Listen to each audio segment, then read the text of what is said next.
आप सबको जय मसीह की। उम्मीद करता हूँ कि आज आप लोग बहुत अच्छे से होंगे और आप लोगों ने आज की संडे वर्शिप का बहुत आनंद लिया होगा। कल आज सुबह तक हमने 17वां अध्याय ख़त्म किया है उत्पत्ति का, क्योंकि कल किसी वजह से मैं नहीं कर पाया था। तो कल आज सुबह ही मैंने 17वां अध्याय अपना डाला है यूट्यूब पे, इंस्टा पे, है ना।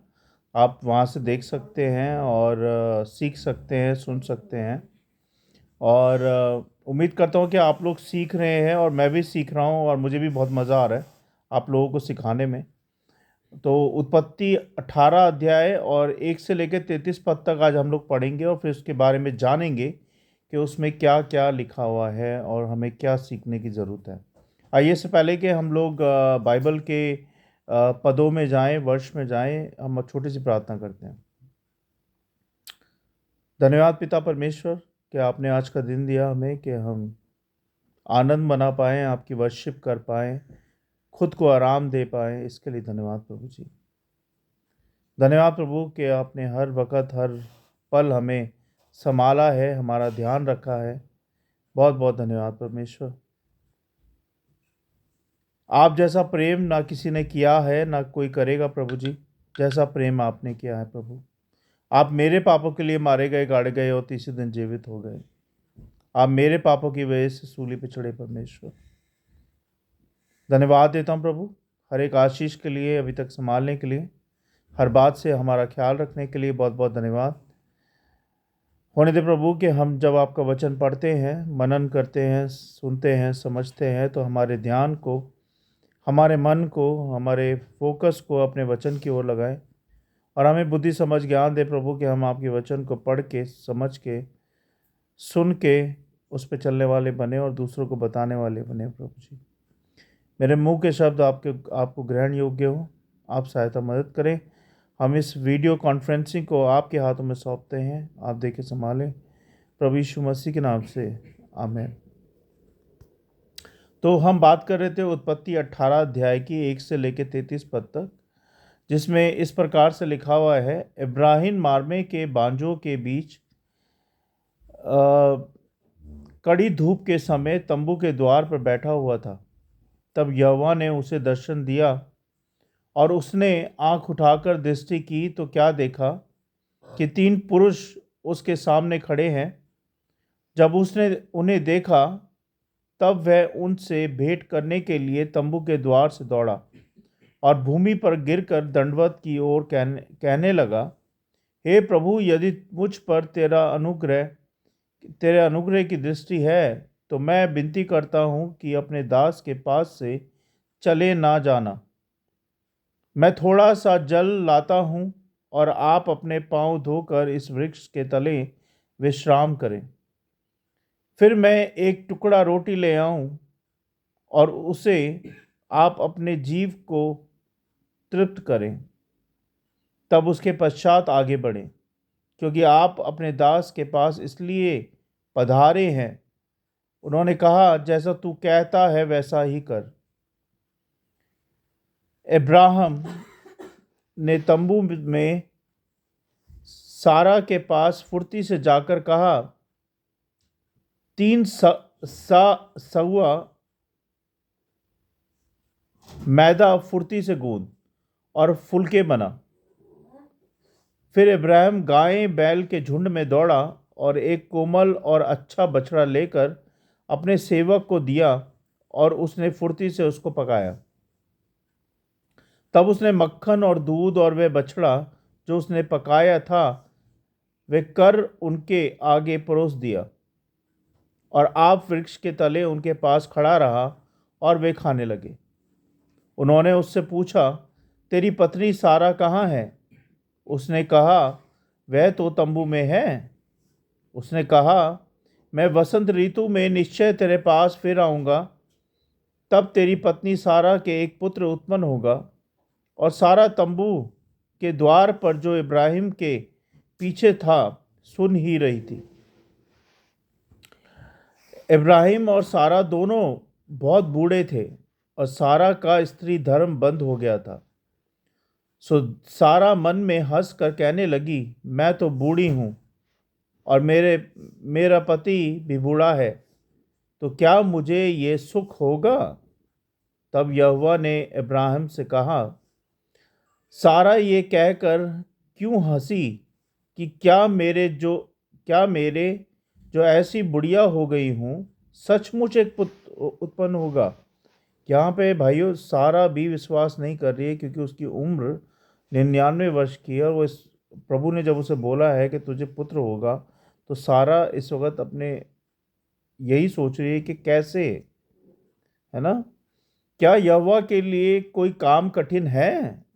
सच में कोई काम कठिन है परमेश्वर के लिए? नहीं। नियत समय में अर्थात वसंत ऋतु में मैं तेरे पास फिर आऊंगा और सारा के पुत्र उत्पन्न होगा। तब सारा डर के मारे ये कहकर मुकर गई कि मैं नहीं हंसी। उसने कहा, नहीं, तू हंसी तो थी। फिर वे पुरुष वहां से चलकर सदोम की ओर ताकने लगे और इब्राहिम उन्हें विदा करने के लिए उनके संग संग चला। तब यहोवा ने कहा, ये जो मैं करता हूँ सो क्या इब्राहिम से छिपा रखूं? इब्राहिम से तो निश्चय एक बड़ी और सामर्थी जाति उपजेगी, और पृथ्वी की सारी जातियां उसके द्वार आशीष पाएंगी। क्योंकि मैं जानता हूँ कि वह अपने पुत्र और परिवार को जो उसके पीछे रह जाएंगे आज्ञा देगा कि वे यहोवा के मार्ग में अटल बने रहे और धर्म और न्याय करते रहे, इसलिए कि जो कुछ यहोवा ने इब्राहिम के विषय में कहा है वह पूरा हो। फिर यहोवा ने कहा, सदोम और अमोरा की चिल्लाहट बढ़ गई है और उनका पाप बहुत भारी हो गया है। इसलिए मैं उतर कर देखूंगा कि उसकी जैसी चिल्लाहट मेरे कान तक पहुंची है। उन्होंने ठीक वैसा ही काम किया कि नहीं, और ना किया हो तो मैं उसे जान लूंगा।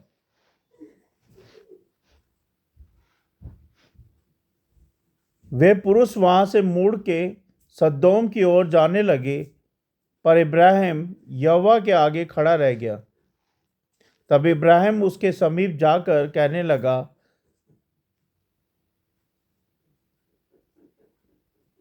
क्या सचमुच दुष्ट के संग धर्मी को भी नाश करेगा? कदाचित उस नगर में 50 धर्मी हो, तो क्या तू सचमुच उस स्थान को नाश करेगा और उन 50 धर्मियों के कारण जो उसमें उसमें हो ना छोड़ेगा? इस प्रकार का काम करना तुझसे दूर रहे कि दुष्ट के संग धर्मी को भी मार डाले और धर्मी दुष्ट दोनों की एक ही दशा हो। यह तो तुझसे दूर रहे, क्या सारी पृथ्वी का न्याय ना करें? यहोवा ने कहा, यदि मुझे सदोम में 50 धर्मी मिले तो उनके कारण उस सारे स्थान को छोड़ूंगा। फिर इब्राहिम ने कहा, हे प्रभु सुन, मैं तो मिट्टी और राख हूं, तो भी मैंने इतनी ठिठाई की कि तुझसे बातें करूं। कदाचित उन 50 धर्मियों में 5 घट जाएं, तो क्या तू 5 ही के घटने के कारण उस सारे नगर का नाश करेगा? उसने कहा, यदि मुझे उसमें 45 भी मिले तो भी उसका नाश करूंगा। फिर उसने यह भी कहा, कदाचित वहां 40 मिले। उसने कहा, तो मैं 40 के कारण भी ऐसा ही करूंगा। फिर उसने कहा, हे प्रभु क्रोध ना कर, तो मैं कुछ और कहूं, कदाचित वहां 30 मिले। उसने कहा, यदि मुझे वहां 30 भी मिले तो भी मैं ऐसा करूंगा। फिर उसने कहा, हे प्रभु सुन, मैंने इतनी ढिठाई तो की है कि तुझसे बातें करूं, कदाचित उसमें 20 मिले। उसने कहा, हाँ, 20 भी मिले तब भी मैं वहां का नाश करूंगा। फिर उसने कहा, हे प्रभु क्रोध ना कर, मैं एक ही बार और कहूंगा, कदाचित उसमें 10 मिले। उसने कहा, तो मैं 10 के कारण भी उसका नाश करूंगा। जब यहोवा इब्राहिम से बातें कर चुका तब चला गया और इब्राहिम अपने घर को लौट गया। परमेश्वर के वचन को पढ़े जाने और सुने जाने पर आशीष दे। तो हमने अभी उत्पत्ति का 18 अध्याय 1 से लेकर 33 पद पढ़ा है ना। आइए हम उसमें देखेंगे हम क्या उससे सीख सकते हैं। 18 अध्याय हमें ये सिखाता है कि परमेश्वर की प्रतिज्ञा की पुष्टि और इब्राहिम की मध्यस्थता को दर्शाता है। इसमें 3 महत्वपूर्ण घटनाएं हुई हैं, उस पर हम गौर करेंगे। 3 स्वर्गदूतों का इब्राहिम से मिलना है ना। पहली घटना है ये, इब्राहिम अपने तंबू के द्वार पर बैठा था, तभी 3 व्यक्ति स्वर्गदूत आए।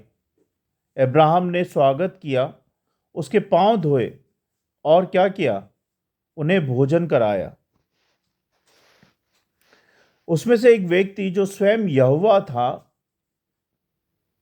उसने इब्राहिम से कहा कि अगले वर्ष इस समय सारा के गर्भ से पुत्र होगा, है ना। तो फिर सारा ने सुना ये बात और सारा ने क्या किया, सारा हंसने लगी। यह सुनकर सारा मन में हंसी, क्योंकि वह बूढ़ी हो चुकी थी और उसे विश्वास नहीं हुआ कि वह मां बन सकती है इस बूढ़ी अवस्था में। परमेश्वर ने पूछा, सारा क्यों हंसी? क्या यहोवा के लिए कोई बात कठिन है?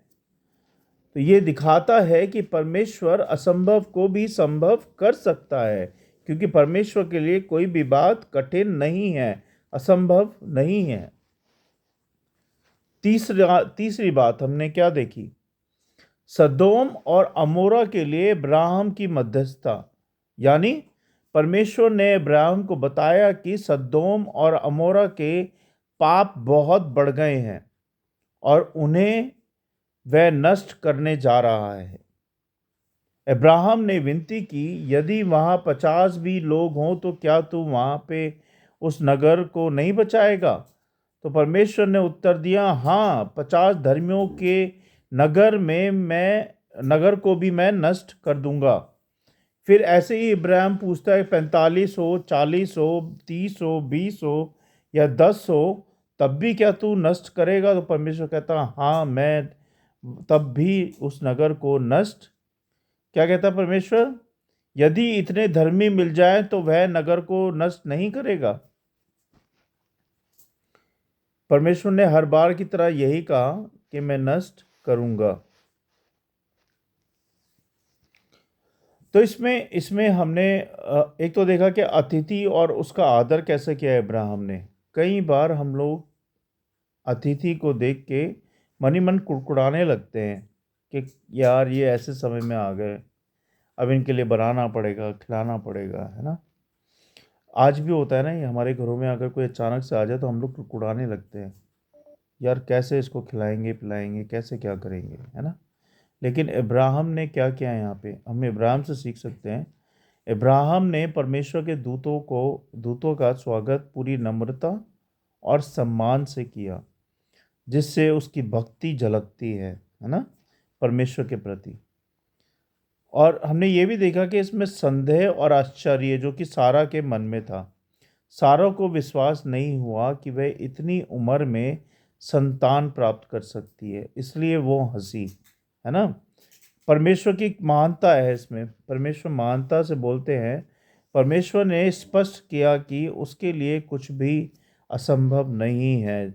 इंसानों के लिए असंभव है, बट परमेश्वर के लिए कुछ भी असंभव इस दुनिया में, इस पृथ्वी में, इस ब्रह्मांड में कहीं भी कोई भी ऐसी बात असंभव नहीं है परमेश्वर के लिए। करुणा और दया। अब्राहम ने सदोम और अमोरा के लिए विनती की, जिससे यह पता चलता है कि वह दूसरों की भलाई के लिए चिंता करता था, है ना। फिर हमने देखा न्याय और धर्म। परमेश्वर ने दिखाया कि वह न्यायी है, लेकिन वह धर्मियों की खातिर दयालुता भी दिखाता है। अब हम इसके निष्कर्ष के बारे में जानेंगे। पहला निष्कर्ष क्या निकलता है, परमेश्वर अतिथि रूप में जीवन में आता है ना। अब्राहम की तरह हमें भी परमेश्वर के आगमन के लिए तैयार रहना चाहिए और अपने जीवन में उसका स्वागत करना चाहिए। सही बात है ये बिल्कुल, कि जैसे अब्राहम रेडी था, ऑलवेज रेडी होता है ना, एक शब्द है, तो हमें भी ऑलवेज रेडी रहना चाहिए, क्योंकि परमेश्वर का दूसरा आगमन कब हो जाए आपको पता भी नहीं चलेगा। तो अगर परमेश्वर के सामने आपको खड़े रहना है, उनका स्वागत करना है, उनका आगमन देखना है, तो आपको पवित्र रह के ईमानदारी से आज्ञाकारिता में उनके वचनों में चलना पड़ेगा, तभी आप परमेश्वर के दूसरे आगमन का स्वागत कर पाओगे, है ना। इसीलिए हमेशा तैयार रहो मेरे प्रियो, कि परमेश्वर कभी भी आ सकते हैं, क्योंकि वो परमेश्वर हैं। तो आपको हमेशा रेडी रहना पड़ेगा अब्राहम की तरह। परमेश्वर पिता ही हमारा परमेश्वर है, प्रभु यीशु मसीह ही हमारे प्रभु हैं, वो ही हमारे परमेश्वर हैं, और वही एक जरिया है स्वर्ग में जाने का, पिता परमेश्वर तक जाने का। जो कोई पिता के पुत्र पे विश्वास करेगा वो आनंद जीवन पाएगा। और पिता का पुत्र कौन है? प्रभु यीशु मसीह। पिता, पुत्र और पवित्र आत्मा एक ही है ना। दूसरी बात हम इसमें क्या सीखते हैं? कुछ भी असंभव नहीं है। सारा के संदेह के बावजूद परमेश्वर ने यह साबित कर दिया कि वे असंभव को संभव कर सकते हैं, और जो परमेश्वर बोलते हैं वो हमेशा सच होता है। मध्यस्थता का बल अब्राहम ने दिखाया कि जब हम दूसरों के लिए प्रार्थना करते हैं तो परमेश्वर हमारी सुनता है ना। कई बार हम दूसरों के लिए प्रार्थना करते हैं, और जब वो प्रार्थना दूसरे के घर में पूरी हो जाती है तो अच्छा लगता है कि नहीं लगता, है ना। तो आप लोग भी अपने पड़ोसियों के लिए, अपने भाई बंधुओं के लिए, अपने रिश्तेदारों के लिए, बीमारों के लिए, दुखियों के लिए प्रार्थना करें, है ना। प्रार्थना करें और हमेशा उनको बताएं कि आपने उनके लिए प्रार्थना की है, आपने उनके लिए कब कब प्रार्थना की है, किन किन बातों के लिए प्रार्थना की है, जिससे कि उन्हें विश्वास होगा आपकी प्रार्थना में। और उन्हें आप बताएं कि जब मैंने आपके लिए प्रार्थना की तो आपके साथ ये हुआ कि नहीं हुआ, आपने इस चीज़ के लिए प्रार्थना कराई थी, उनसे पूछो कि क्या वो ठीक हुआ कि नहीं हुआ, है ना। तो इससे क्या है, विश्वास बढ़ेगा प्रभु यीशु मसीह में, उनका भी और आपका भी। क्योंकि परमेश्वर पिता सच्चे हैं, है ना। वो हमारी प्रार्थनाओं को सुनते हैं जब जब हम उनसे प्रार्थनाएं करते हैं, सच्चे मन से, सच्ची सच्ची आराधना से। तीसरा हमने सीखा, चौथा हमने सीखा, परमेश्वर न्यायी और दयालु है ना, है कि नहीं। वह पाप को दंडित करता है, लेकिन धर्मियों की खातिर वह करुणा भी दिखाता है। पाप से प्रभु दूर रहता है, पाप को प्रभु घिन करता है, पाप को प्रभु अपने पास नहीं आने देता। पाप से प्रभु को घृणा है। तो आप ये समझो कि जब आप पाप कर रहे हो तो आप घृणा के भागी हो गए प्रभु के। इसलिए पाप से दूर रहो, पाप मत करो, बुराई मत करो, चोरी मत करो, मक्कारी मत करो, सच्चे रहो, ईमानदार रहो और परमेश्वर की आज्ञाकारिता में चलते रहो। पांचवा हमने क्या सीखा? हमें दूसरों की चिंता करनी चाहिए, ना कि अपने लिए ही जीना चाहिए, दूसरों की भी चिंता करनी चाहिए। अब्राहम की तरह हमें भी दूसरों के लिए प्रार्थना करनी चाहिए और उनके उद्धार के लिए प्रयास करते रहना चाहिए, है ना। जैसे हमारा उद्धार हुआ है, जैसे हमें प्रभु ने बचाया है, ऐसे हमें दूसरों के लिए प्रार्थना करके उनको उद्धार पाने के लिए आगे बढ़ाना चाहिए, उनको प्रभु के बारे में बताना चाहिए, है ना। जब आप प्रभु के बारे में उनको बताओगे, उनके लिए प्रार्थना करोगे, तो उनको भी उद्धार मिलेगा और उनका भरोसा प्रभु यीशु मसीह में बढ़ेगा। तो आप लोग आज वायदा करो कि आप लोग आज से ही, अगर नहीं करते हो तो आज से ही दूसरों के लिए, अपनों के लिए प्रार्थना करोगे, जो कोई दुख में है उसके दुख के लिए, खुश में है तो उसकी खुशियों के लिए, है ना, सब बातों के लिए, उनके लिए, सबके लिए प्रार्थना करनी ज़रूरी है, क्योंकि ये परमेश्वर पिता की आज्ञा है। उम्मीद करता हूँ कि आज के वचन से आप लोगों ने सीखा होगा। एक बार रिवाइज कर लेते हैं कि हमने क्या क्या सीखा। हमने सीखा परमेश्वर अतिथि के रूप में जीवन में कभी भी आ सकता है, इसलिए हमें ऑलवेज रेडी रहना है।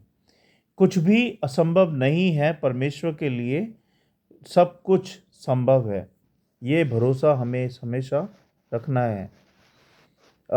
मध्यस्थता का बल अब्राहम ने दिखाया है कि जब दूसरों के लिए हम प्रार्थना करते हैं तो परमेश्वर हमारी सुनता है ना।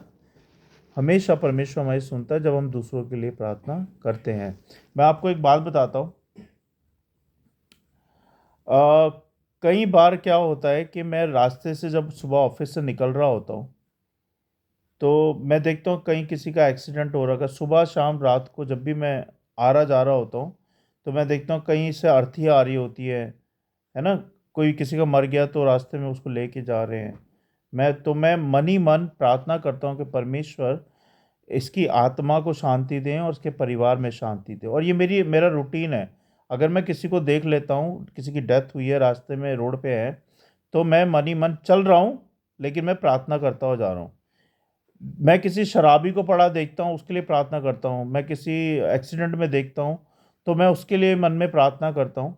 ये मेरा मन अपने आप प्रार्थना करना शुरू कर देता है कि परमेश्वर पिता जो भी जिसका भी एक्सीडेंट हुआ है उसको जल्दी से तंदुरुस्त करें, और जो भी उसको जख्म हुए हैं वो आपके अनुग्रह से जल्द भर जाए, और हो सके तो प्रभु इसको इसकी जान को बचाएं प्रभु जी।